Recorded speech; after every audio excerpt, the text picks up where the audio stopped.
नमस्कार दोस्तों, स्वागत है आप सभी का हमारे यूट्यूब चैनल सफलता की सीढ़ी में। तो दोस्तों, आज की ये क्लासेस है हमारी नेट की इकाई 8 हिंदी नाटक का जो क्रम चल रहा है दोस्तों, उसमें हम आज पढ़ाएंगे आपको सर्वश्री सरदार सक्सेना उनके नाटक बकरी।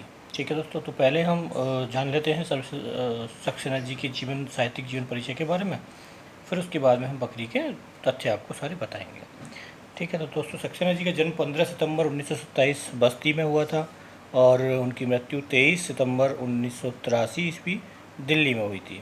ठीक है, शिक्षा में उन्होंने एमए किया हुआ था दोस्तों, और फिर उसके बाद 1949 से 1955 तक वो प्रयाग में एजी के ऑफिस में कार्यरत रहे, और फिर उसके बाद 55 से 60 तक ऑल इंडिया रेडियो के सहायक संपादक पद पर नियुक्त हुए तथा वो 60 तक फिर दिल्ली में ही रहे। ठीक है दोस्तों, तो 1955 से 60 तक उन्होंने ऑल इंडिया रेडियो के सह संपादक के लिए काम किया, और फिर उसके बाद दोस्तों 60 से 64 तक फिर वो लखनऊ रेडियो स्टेशन पहुंच गए, जहाँ कुछ समय वो फिर उसमें भोपाल में भी रहे। ठीक है, 60 से 64 के बीच में मोस्टली वो लखनऊ जो रेडियो स्टेशन है दोस्तों वहाँ पर कार्यरत रहे, और कुछ समय के लिए वो भोपाल में भी रहे।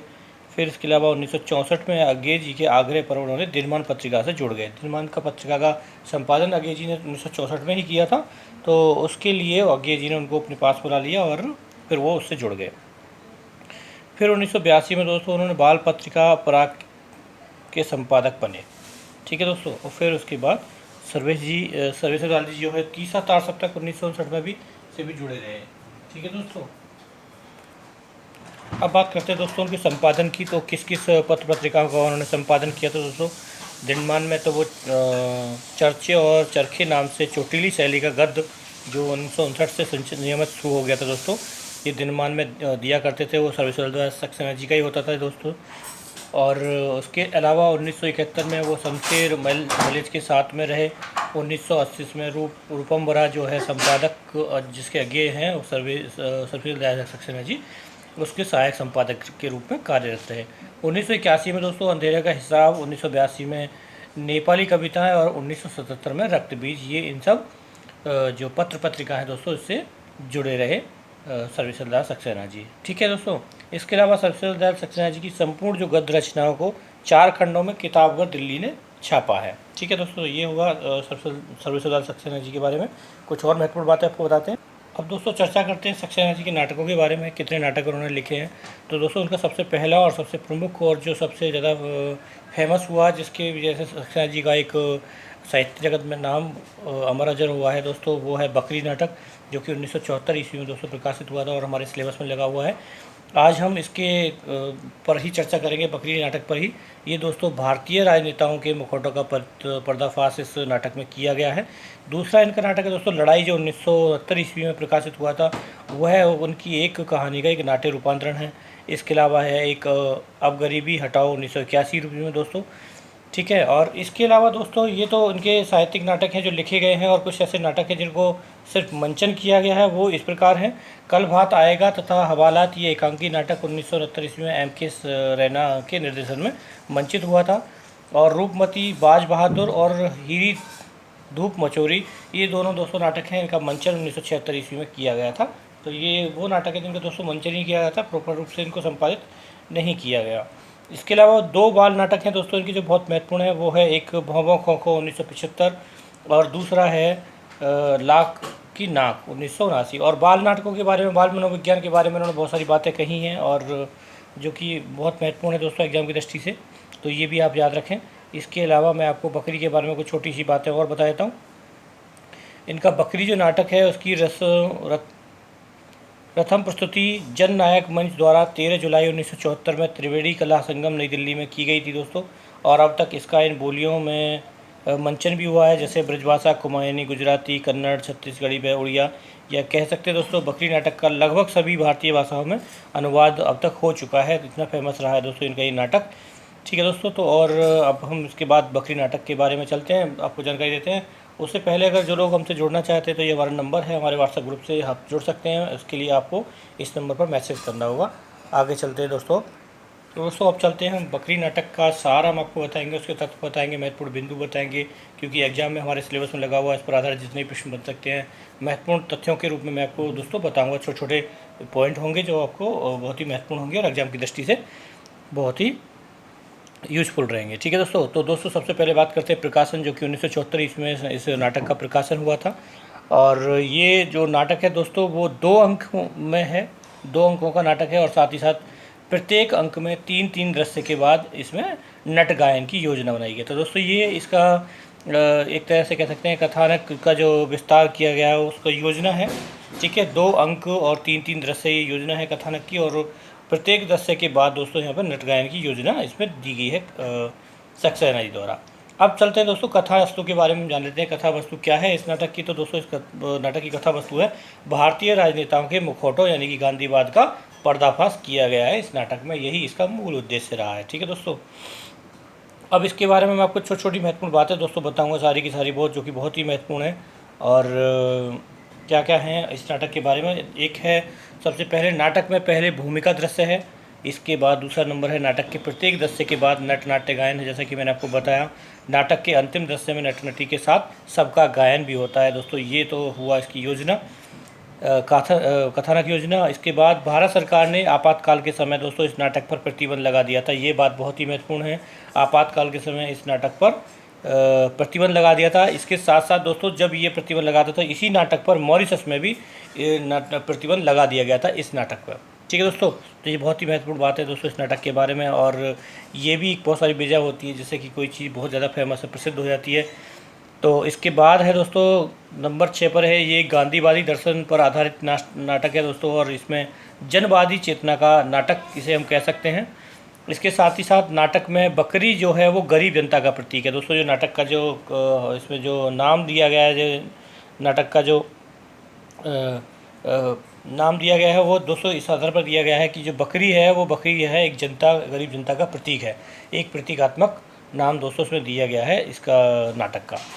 इसके साथ साथ ही दोस्तों इसमें आम आदमी की पीड़ा का चित्रांकन हुआ है, और भ्रष्टाचार एवं विसंगतियों का सुंदर चित्रण देखने को हम इस नाटक में मिलेगा हमको। और इसके साथ साथ दोस्तों युवा वर्ग का जो आक्रोश है वो भी इसमें दर्शाया गया है इस नाटक में। ठीक है दोस्तों, इसके साथ साथ हम इसमें देखेंगे राज व्यवस्था एवं सरकारी संगठनों पर जो व्यंग सक्सेना जी ने कसे हैं, कड़े कड़े व्यंग जो त्यंग कसे हैं वो भी हमको इस नाटक में देखने को मिलेंगे। ये भी इस नाटक की विशेषता है, और है क्योंकि ये एक बिंब के रूप में दिखाया गया, व्यंग के रूप में दिखाया गया एक नाटक है दोस्तों, जो कि सरकारी तंत्र पर व्यंग कस करके इस नाटक को सजाया गया है। ठीक है दोस्तों, और छोटी छोटी बातें मैं भी आपको बताऊंगा इसके बारे में। अब बात करते हैं दोस्तों ईश्वर के नाम पर लोगों को अंधभक्ति का चित्रण इसमें किया है दोस्तों। देखो, अंधभक्ति, अंधविश्वास और जो हमारे यहाँ पर अंधविश्वास से होने वाली घटना है जो ग्रामीण क्षेत्रों में दिखाई गई है, वो उस नाटक में बड़ी सावधानी भी पूर्वक मार्मिक रूप से चित्रण किया गया है सक्सेना जी द्वारा। तो वो सब हमको इस नाटक में देखने को मिलेगा दोस्तों। और इसके अलावा बकरी जनता का प्रतीक मैं आपको बता चुका हूँ। तो जनता का प्रतीक है का मतलब क्या है कि नाटक में बकरी को एक स्वार्थ पूर्ति होने के उपरांत बकरी को मार दिया जाता है, और बकरी के माध्यम से ही व्यंग का तंज कसा गया है। ठीक है दोस्तों, समझ गए? तो जिस प्रकार हम एक स्वार्थ के लिए बकरी को खिला पिला कर मोटा ताज़ा करते हैं और फिर उसमें मार देते हैं, वही गरीब जनता का हाल हमारे देश में होता है। तो यही एक व्यंग के रूप में, एक प्रतीक के रूप में दोस्तों यहाँ पर सक्सेना जी ने इस बात को बड़ी गहनता के साथ, सक्रियता के साथ और मार्मिकता के साथ दोस्तों प्रस्तुत किया है, और बड़े सरल शब्दों में इसकी प्रस्तुति की है, जिससे कि जन साधारण को इसकी एक एक बात जल्द समझ में आ जाए दोस्तों। ऐसा प्रस्तुत किया गया है ये नाटक। इसके बाद में आप बात करूँगा दोस्तों जनवादी परंपरा का प्रमुख नाटक है दोस्तों, ये हम ये कह सकते हैं। और इसके साथ साथ यह जो नाटक है वो एक प्रतीक नाटक है, जैसा कि मैं आपको बार बार बोल रहा हूँ, प्रतीक के रूप में सारी चीज़ें दर्शाई जा रही हैं। तो इसलिए तो ये नाटक जो है क्या है, एक प्रतीक नाटक भी है, और यह एक समकालीन राजनीतिक जीवन का एक प्रमाणिक दस्तावेज भी है। ठीक है, तो यानी कि उस समय पर जो हमारे समय पर जो राजनीतिक और सामाजिक स्थिति थी देश की, उसका एक दस्तावेज है, एक प्रमाण है, एक लिखित प्रमाण ऐसा कह सकते हैं दोस्तों, ये एक उसका सबूत है।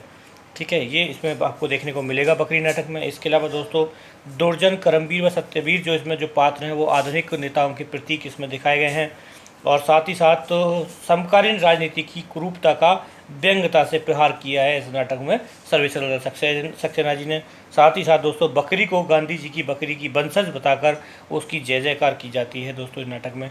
तो बड़ा ही मार्मिक रूप प्रस्तुत किया गया दोस्तों इस नाटक में, और ये बहुत सारी वजह है दोस्तों जिसकी वजह से इस नाटक को आपातकाल के समय पर बैन कर दिया गया था। तो क्योंकि जो सीधा सीधा प्रहार जो उन्होंने राजनीति पे किया है दोस्तों, तत्कालीन राजनीति पर, वो हर किसी के व्यक्ति के बस की बात नहीं होती, बड़ा साहस चाहिए होता है। तो यही कार्य करके दिखाया है सक्सेना जी ने दोस्तों। ठीक है। तो ये दोस्तों बहुत भी महत्वपूर्ण 20 पॉइंट है जिसमें आपको आपको सारा का सारा आपको पता चल जाएगा। ठीक है।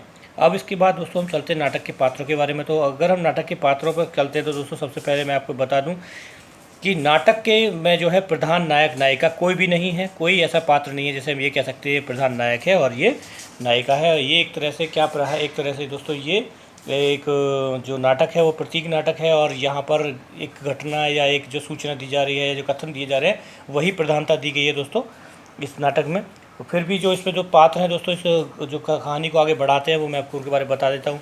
तो सबसे पहले नट नटी आते हैं जो कि हर दस्ते के बाद में गायन करते हैं।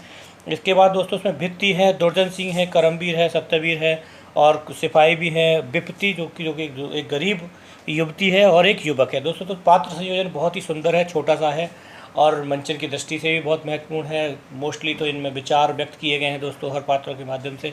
तो इस नाटक का जो मंचन भी है वो भी बहुत ही सुंदर मार्मिक होगा क्योंकि पात्र ज़्यादा है ही नहीं और सिर्फ बात को एक्सप्लेन करके समझाना है और व्यंग्य के रूप में किसी बात को समझा करके दिखाया गया है इस दोस्तों नाटक में।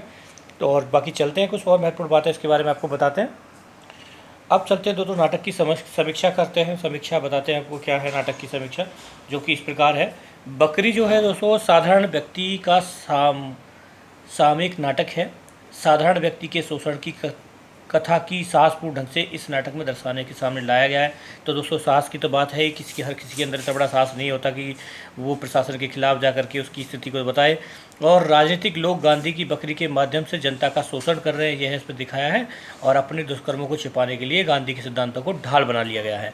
तो ये दोस्तों इस नाटक का मेन कहानी है। किस प्रकार आज की गांधीवादी आज भी गांधी की बकरी गांव में प्रयोग की जाती है। दोस्तों ये दिखाया कि किस प्रकार आज भी, यानी कि जो चल रहा है ये भी सही है, वर्तमान काल तक भी किस प्रकार गांधी की बकरी को गांव में प्रयोग की जाती है। ग्रामीण जनता के आज गांधीवादी सिद्धांतों के नाम से दिखाकर नेतागण वोट प्राप्त कर लेते हैं और फिर उसे कुर्सी प्राप्त करते हैं। साथ ही गांधी के नाम पर आज भी जनता को लूट रहे हैं, राजनेता लूट रहे हैं। तो दोस्तों ये दिखाया गया है गांधीवाद के नाम पर जो लूट मच रही है, जो लोगों को ठगा जा रहा है नेता द्वारा, ये इस नाटक का प्रमुख जो केंद्र है कह सकते हैं दोस्तों। इस नाटक का प्रमुख केंद्र यही है और इस पर कथानक पूरी घूम चलती है। और इसके साथ मैं आपको बता दूं नाटक में एक युवक होता है जिसके द्वारा सारे भ्रष्टाचार और विसंगतियों को तोड़ने और जन चेतना को जागृत करने की कोशिश करते दिखाया गया है। और यह युवक साधारण व्यक्ति को उत्तेजित करके अंत में सहसा नारे लगाता हुआ प्रविष्ट होता है और नायक को एक समाधान के संकेत पर पहुँचाया जाता है। तो दोस्तों ये है इस नाटक की सूक्ष्म रूप में समीक्षा। ठीक है। अब चलते दोस्तों नाटक की भाषा शैली के बारे में जान लेते हैं। इस नाटक की भाषा शैली कैसी है। तो भाषा शैली की हम करेंगे। नाटक की भाषा शैली बहुत ही सरल है, व्यवहारिक और जन भाषा है क्योंकि ये जनसाधारण का नाटक है, इसलिए दोस्तों ये जन भाषा ही मिलेगी। भाषा खड़ी बोली है इस नाटक की, लेकिन परंतु फिर भी कुछ जो पात्र हैं जो कि पात्रों की स्तर है, ग्रामीण क्षेत्र जो दिखाया गया है उसके अनुसार कुछ ग्रामीण पात्रों की जो कुछ भाषा है वो अवधि मिश्रित इसमें दी गई है, यानी कि अवधि के कुछ शब्दों का प्रयोग यहाँ पर किया गया है कि जो ग्रामीण क्षेत्र के जो अवधि क्षेत्र को दिखाया गया है, इसलिए दोस्तों यहाँ पर कुछ अवधि का भी किया गया है। ठीक है। तो दोस्तों ये रही इस नाटक की समीक्षा और इसकी महत्वपूर्ण तथ्य मैंने आपको सारे बता दिए एग्जाम की दृष्टि से जो भी आ सकते हैं दोस्तों। तो इस प्रकार ही हमारा आज का नाटक समाप्त होता है। ठीक है दोस्तों। और जो लोग हमारे नए देखने दर्शक हैं वो लोग हमसे जुड़ सकते हैं इस नंबर से, मेरे नंबर से व्हाट्सएप ग्रुप में जुड़ सकते हैं जहाँ पर आपको फ्री ऑफ कॉस्ट ज्वाइनिंग दी जा रही है और आपको अच्छी तैयारी कराने का एक अच्छा प्लेटफॉर्म मिलेगा। साथ ही साथ हमारे यूट्यूब चैनल पर आप ये देख ही रहे होंगे वीडियो और इसको आप सब्सक्राइब कर सकते हैं। और दूसरा हमारा टेलीग्राम ग्रुप है वो भी फ्री ऑफ कॉस्ट आप ज्वाइन कर सकते हैं जो कि आपको दिया गया है। धन्यवाद दोस्तों, आपका दिन शुभ रहे। फिर मिलते हैं अगली वीडियो पर।